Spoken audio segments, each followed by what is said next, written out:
கன்னி ராசியை சேர்ந்த நண்பர்கள் அனைவருக்கும் வணக்கம்.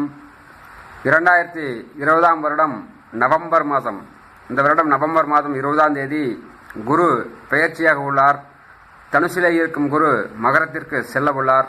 இந்த அமைப்பின்படி கன்னி ராசிக்கு இந்த 2021ஆம் வருடம் எப்படி இருக்கும் என்று பார்க்கலாம். 11ஆம் இடத்தோடு குரு தொடர்பு உள்ளதால் தொட்டது எல்லாம் லாபத்திலேயே நடக்கும். மூத்த சகோதரர்கள் மூலம் உங்களுக்கு நல்ல நன்மைகள் கிடைக்கப் பெறுவீர்கள். நண்பர்கள் மிகவும் உதவிகரமாக இருப்பார்கள். நீங்கள் எண்ணிய எண்ணங்கள் அனைத்தும் ஈடேறும். கோர்ட்டுகளில் ஏதாவது கேஸ் இருந்தால் அது வெற்றி பெற்று உங்களுக்கு சாதகமான தீர்ப்பு அமையும். நோய் நொடி இருப்பவர்கள் நோய் நொடியின்றி மிகவும் ஆரோக்கியமாக இருப்பீர்கள். சேமிக்கும் அமைப்பு உருவாகிறது.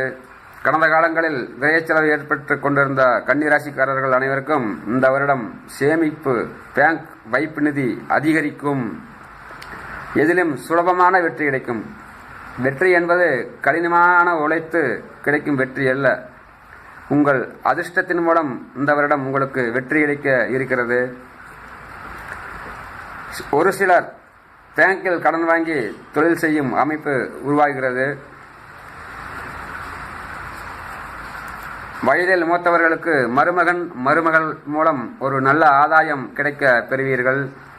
பெரிய மனிதர்களின் நட்பு உங்களுக்கு கிடைக்க இருக்கிறது. தொட்டதையெல்லாம் வெற்றியாகும். கடந்த காலங்களில் கொஞ்சம் மந்த நிலையில் இருந்த கன்னிராசிக்காரர்கள் இந்த 2021ஆம் வருடம் மிகவும் சுறுசுறுப்பாக இருப்பீர்கள்.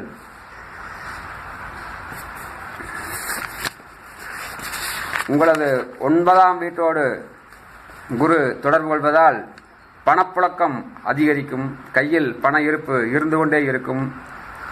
உங்களது தந்தை உங்களுக்கு ஆதரவாக இருப்பார். படித்துவிட்டு வேலை இல்லாமல் இருக்கும் இளைஞர்கள் அனைவருக்கும் உங்களது தகப்பனார் உங்களுக்கு பண உதவி செய்து உங்களுக்கு புதிதாக தொழில் தொடங்கி கொடுப்பார். அந்த தொழிலை நீங்கள் மிகவும் வெற்றிகரமாக நடத்துவீர்கள்.